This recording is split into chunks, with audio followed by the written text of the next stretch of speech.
अस्सलाम वालेकुम नाज़रीन, जुल्फ़िकार रात आपकी खिदमत में हाजिर।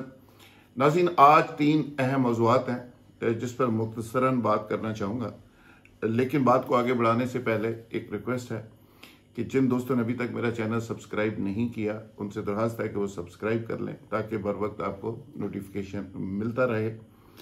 नाज़रीन, एक तो रावी अर्बन डेवलपमेंट प्रोजेक्ट है रोडा, इसके हवाले से बात करूंगा कि लाहौर हाई कोर्ट ने ना सिर्फ इसको मुअत्तल कर दिया बल्कि आइन से मुतसादम भी करार दिया। अभी 2 दिन पहले की बात है और आज सुप्रीम कोर्ट ने लाहौर हाई कोर्ट का फैसला मुअत्तल करते हुए प्रोजेक्ट को जारी रखने का हुक्म दिया। इसके पीछे कहानी क्या है और कौन से बड़े बड़े स्टेक होल्डर थे जो लाहौर हाई कोर्ट के फैसले के नतीजे में मुतासर हुए थे और उन्होंने एहतजाज क्या किया, क्या धमकी दी, क्या हुकूमत की सतह पे कहाँ कहाँ पैनिक सूरत हाल रही और फिर सलूशन कैसे निकला। दूसरा मौजू होगा शकील और रहमान साहब को रिलीफ, और वो भी थोक के हिसाब से। तमाम मुकदमात में बरी और बाइज्जत बरी। मुकदमा बनाते वक्त इतनी मेहनत की गई थी और फिर रिलीफ कैसे मिला, कहाँ पे चीज़ें सही हुई और कहाँ पे ख़राब हुई। फ़ाइज़ ईसा का तीसरा मौजू होगा, फ़ाइज़ ईसा का वो फैसला जिसके बारे में बहुत सोशल मीडिया के ऊपर डिस्कशन चल रही है, पूरी दुनिया के अंदर डिस्कशन चल रही है और उसी फैसले की बुनियाद के ऊपर बाकायदा अदलिया के हवाले से एक मुहाज़राई की सूरत हाल है। पहले रोडा को डिस्कस कर लेते हैं। जो लाहौर हाई कोर्ट का फैसला था उसमें कहा गया कि ये जो प्रोजेक्ट है जिसको कॉलअदम करार दिया गया, उसमें कहा गया कि दफ़ा 4 एक लगाई जाती है जिसके तहत ज़मीनें एक्वायर की जाती हैं, सेक्शन 4 इसको बोलते हैं। कहा गया कि वो भी गलत लगी है और ऑर्डिनेंस भी गलत है, आइन से मुतसादम है।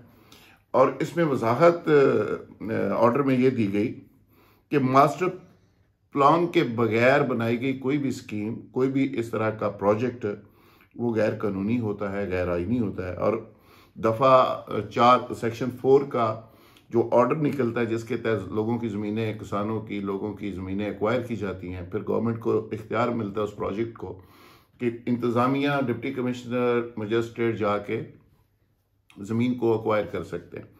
कोई ना भी देना चाहे तो ज़बरदस्ती उस सेक्शन 4 के ऑर्डर के तहत ज़मीन ली जा सकती है।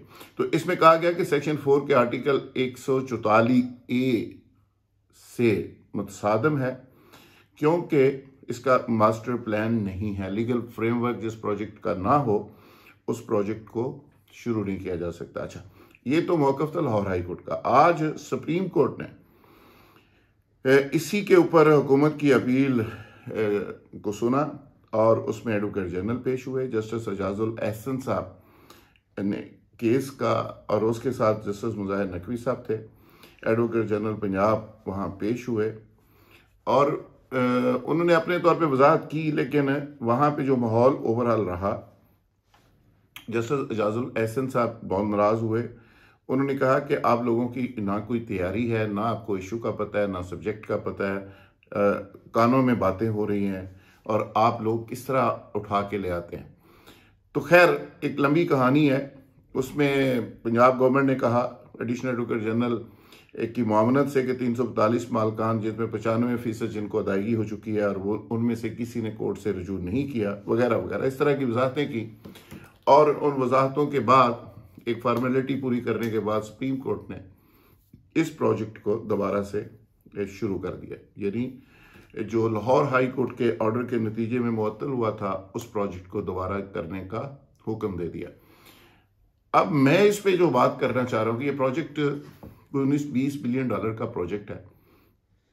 State of the art project इसको इसलिए कहा जाता है कि ये लाहौर के अराउंड पे जिस तरह ये पानी के रिजर्वायर्स ख़त्म हो रहे हैं, लाहौर के नीचे से पानी ख़त्म हो रहा है, ड्रिंकिंग वाटर ख़त्म हो रहा है, आबी माहौल जो है वो सारा का सारा चेंज हो गया है। क्लाइमेट चेंज इस तरह से आ रही है कि पोल्यूशन से लाहौर हटा हुआ है। और अभी रिसेंटली आपने देखा कि लाहौर पोल्यूशन में दुनिया का जो पहले 3 सिटीज़ हैं उसमें शुमार होने लगा बेपनाह आबादी है, बेहंगम आबादी है, इंटर एक्सिट की कोई हाल नहीं, गंदगी है, गाड़ियों का कोई तरतीब नहीं, सड़कों की कोई तरतीब नहीं और कोई बाउंड्री नहीं। तो इसलिए लाहौर की बड़ी अजीबोगरीब हालत है, गंदगी के ढेर जगह जगह लगे हुए हैं। तो इन हालात के अंदर एक अच्छा प्रोजेक्ट और एक ऐसा प्रोजेक्ट को जो इमरान खान के लिए एक बहुत बड़ा उसका एक रोल मॉडल और एक सिंबॉलिकली उनके नाम के साथ ऐसा प्रोजेक्ट जुड़ सकता है जिसकी वजह से इमरान खान आगे अपनी सियासत में इसको सेल कर सकते हैं। ये बहुत बड़ा प्रोजेक्ट है और इस प्रोजेक्ट पे बहुत सी पार्टियों की नज़र रही, नून लीग की भी नज़र थी माजी के अंदर, लेकिन नून लीग इसको शुरू नहीं कर सकी। और उस वक्त मैं आज ब्रेकिंग न्यूज़ आपको दे रहा हूँ कि सिक्योरिटी एजेंसीज ने भी इसकी इजाज़त नहीं दी थी। उन्होंने कहा था कि सिक्योरिटी क्लियरेंस हम नहीं दे सकते, इस पर सिक्योरिटी कंसर्न है और सिक्योरिटी कंसर्न्स की वजह से इस प्रोजेक्ट को रोक दिया गया। इमरान खान के इस दौर में ये शुरू हुआ। अब इस प्रोजेक्ट को पूरी दुनिया के अंदर गवर्नमेंट सेल कर रही है, गवर्नमेंट अरबों रुपए इस पे लगा चुकी है, अरबों खरबों रुपए इन्वेस्टर्स लगा चुके हैं। और मैं हैरान हूं कि अदलिया बगैर सोचे समझे कि भाई इस पे कितने लोगों के स्टेक्स हैं और अरबों खरबों रुपए हमारे इन्वेस्टर्स ने, इस मुल्क के लोगों ने इस पे इन्वेस्ट किए हुए हैं, वो सब के सब किधर जाएंगे? अगर उनका पैसा डूब जाएगा, एक नया स्कैम आ जाएगा और कोर्ट ने ठक करके फैसला दिया कि जिसको मुअत्तल कर दें और इसको रोक दें। जब ये शुरू हो रहा था उस वक्त किसी ने नहीं सोचा। तो मैं बात ये करना चाह रहा हूँ कि लाहौर में आज मास्टर प्लान के बगैर, मंजूरी के बगैर, एनओसी के बगैर, यानी ग्रीन एरिया के अंदर, लाहौर के अराउंड के अंदर 600 सोसाइटी काम कर रही है। अदलिया वहां चुप है। 600 सोसाइटी लाहौर के अराउंड में एनओसी के बगैर, जिनका एनओसी नहीं है, और वो मास्टर प्लान तो बहुत दूर की बात है, ग्रीन एरिया यानी ब्राउन एरिया के अंदर हाउसिंग हो सकती है, ग्रीन एरिया के अंदर हो ही नहीं सकती। तो ग्रीन एरिया के अंदर है वो सोसाइटी काम कर रही है, धड़ाधड़ लोगों को लूट रही हैं, पैसा बना रही हैं और जमीन भी नहीं है। तो इन हालात के अंदर अगर गवर्नमेंट ने कोई इनिशिएटिव लिया है तो मैं समझता हूँ कि अदलिया को थोड़ा हाथ हौला रखना चाहिए और अदलिया को इस तरह के जो प्रोजेक्ट्स हैं जिसमें इस मुल्क की कोई शक्ल बन सकती है, शहर की कोई शक्ल बन सकती है, लाहौर की कोई इज्जत बढ़ सकती है, खजाने में कुछ 4 टके आ सकते हैं, तो मेरा ख्याल है कि ऐसी चीज़ों को थोड़ा सा नेशनल उस स्पिरिट के साथ भी देखना चाहिए कि कहाँ पे आइन की खिलाफवर्जी हो गई है इस प्रोजेक्ट की वजह से। खैर ये कानूनी मामला है, मैं उस पर नहीं जाना चाहता। उसके बाद इमरान खान साहब को रब्ता किया गया उन इन्वेस्टर्स ने, उन्होंने कहा कि भाईजान अगर यही सूरत हाल रहनी तो आइंदा सानू ना कहना कि थे 2 रुपये इस मुल्क चलाओ, असी नहीं लाने। जिसमें कराची के बड़े इन्वेस्टर्स थे, जिसमें बाहर के इन्वेस्टर्स थे, तो इमरान खान साहब इसमें बड़े पैनिक हुए और वफाकी हुकूमत में बड़ी टेंशन रही। फिर वफाकी हुकूमत ने सारे अरेंजमेंट्स किए और अल्टीमेटली सुप्रीम कोर्ट से रिलीफ मिल गया। लेकिन सवाल ये है कि ये ऐसा होता क्यों है? अभी इफ्तिखार चौधरी साहब का जो झटका दिया हुआ है, अरबों डॉलर्स जो पाकिस्तान ने पे करने हैं, वो आपको याद है रोकोडेक वाला जो प्रोजेक्ट था उधर बलूचिस्तान वाला, उसमें एक अदालती फैसले के नतीजे में पाकिस्तान की स्टेट फंसी हुई है। तो मैं समझता हूँ कि अदालतों को बहुत सारे इश्यूज ऐसे हैं जिसमें स्टेट को वे उठ देना चाहिए। यानी आज़ाद अदलिया का मतलब हरगज़ ये नहीं होता कि वो गवर्नमेंट को फंसा के रखना है। और दूसरी और आखिरी बात इस मौजू से रिलेटेड ये है कि बेसिकली होता ही है कि इस तरह के जो ज़बरदस्त किस्म के प्रोजेक्ट्स होते हैं उनको रोक दिया जाता है जानबूझ के। ये नवाज शरीफ साहब और शहबाज शरीफ साहब का ख्याल है कि अगर ये प्रोजेक्ट इमरान खान ने कर लिया तो फिर आने वाले दौर में लाहौर हमारे हाथ से गया, फिर वोट इमरान खान को ही मिलेंगे, लिहाजा इसको रोकें।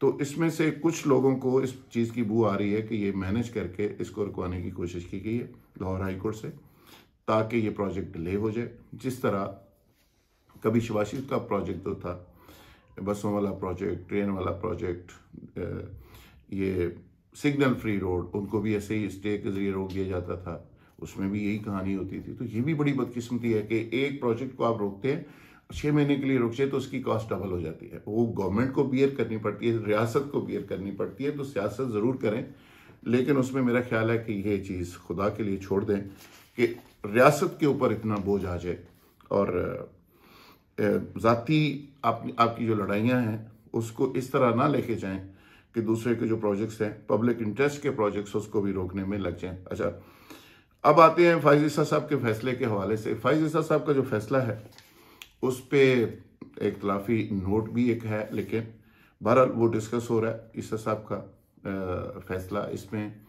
एक बड़ी क्लियर लाइन एक पूरे तबके ने ली हुई है कि अदलिया ने जो फैसला दिया है, इसका मतलब है यहाँ तक, बल्कि शहीन साहबाई ने तो यहाँ तक कह दिया कि अब तो अयान अली समेत कई खवातीन का उन्होंने नाम लिया। उन्होंने कहा कि अब वो खवातीन के लिए रास्ता खुल गया कि किसी जज से शादी कर लें और उनके किसी केस को उसको पूछा ही नहीं जाएगा, चूँकि ये फैसले की रूह यही है।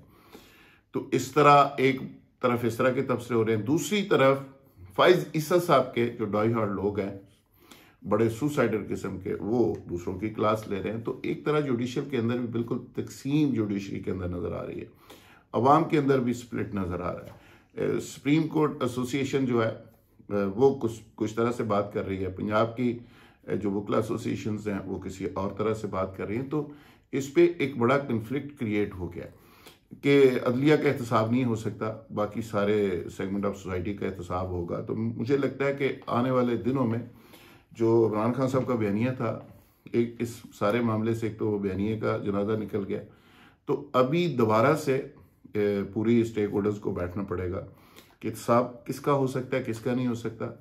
नैब ऑर्डिनेंस को भी देखना पड़ेगा, बाकी चीज़ों को भी देखना पड़ेगा।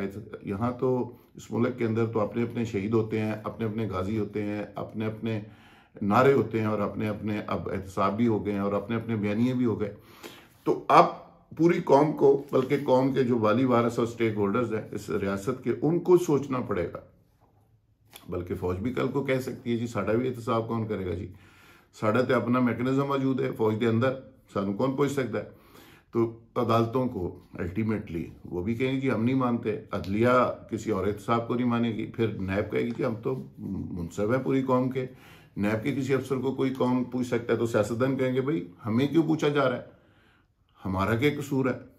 अगर अदलिया को नहीं पूछा जा सकता, फौज को नहीं पूछा जा सकता, और सहाफ़ी भी कल को कहेंगे जी हमें कौन पूछने वाला है।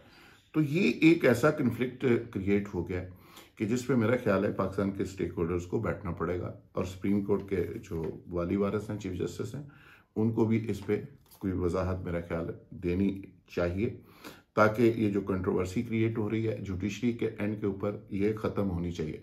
जुडिशरी के ऊपर हरफ आएगा तो लाजमी बात है इंसाफ का खून होगा, इंसाफ पे भी बात होएगी, इंसाफ का जो सिस्टम है उस पर भी उंगली उठेगी। तो ये नहीं उठनी चाहिए, अदालतों की क्रेडिबिलिटी किसी एक शख्स की वजह से ख़राब नहीं होनी चाहिए। शकील उर रहमान साहब की बात कर लेते हैं आखिर में। शकील उर रहमान साहब का रिलीफ और थोक के हिसाब से मिल गया। कहा यह जा रहा है कि उन्होंने खासी मेहनत की इसमें, और ये 2-3 जो फैसले हैं उनको रिलेट किया जा रहा है एक दूसरे के साथ। रोडा का फैसला, फाइज ईसा का फैसला, फिर शकील उर रहमान का फैसला। तीनों फैसलों की आपस में क्या ताल्लुक है और क्या इनकी कहानी है, ये मेरा ख्याल है मुझे वजाहत में जाने की ज़रूरत नहीं, मैं इसको कहानी जोड़ नहीं रहा। लोगों का ख्याल है कि अदालतों के फैसले कुछ इस तरह से आ रहे हैं कि जिस तरह मोमेंटम गवर्नमेंट के खिलाफ बढ़ रहा है, अपोजिशन का, तो ये फैसले भी आहिस्ता आहिस्ता उसी तरफ ही बढ़ रहे हैं। शकील उर रहमान साहब भी इमरान खान साहब के नाकद थे और उनको खासा रगड़ा लगा। आज नैब के केसेस जितने बनाए गए थे, जितने बाकी चीज़ें थी, पता ये चला कि वहाँ पे कुछ हुक्म पैदा किए गए या करवाए गए, और बजरिया नैब की इन्वेस्टिगेशन और बजरिया वो सारी कार्रवाई, उस जितनी फाइलें कागज़ उनके ज़रिए सारा प्रोसेस करके, तो ये एक रिलीफ कोर्ट ने दे दिया। अब शकील उर रहमान साहब को रिलीफ मिलना, रोडा का फैसला आना, और साथ ही साथ ये तीसरा जो इशू है फाइज ईसा वाला, तो ये अदलिया की एक वाज़ेह डायरेक्शन सामने आ रही है, जिस पे कुछ लोग गौर कर रहे हैं, कुछ लोग ऑब्जर्व कर रहे हैं, और कुछ लोग समझ रहे हैं कि आने वाले वक्त में अदालतों से क्या हो सकता है। और इमरान खान साहब चूँकि बार बार वार्न कर रहे हैं, बार बार कह रहे हैं कि अदलिया अपने आप को ठीक करे, तो अदलिया के आगे से जो जवाब आ रहे हैं, इन दोनों चीज़ों को सामने रखें तो आप नतीजे पे खुद पहुँच जाएंगे। मुझे कुछ कहने की बार ज़रूरत नहीं कि क्या हो रहा है और क्या होने वाला है और क्या हो सकता है। बहुत शुक्रिया, थैंक यू वेरी मच।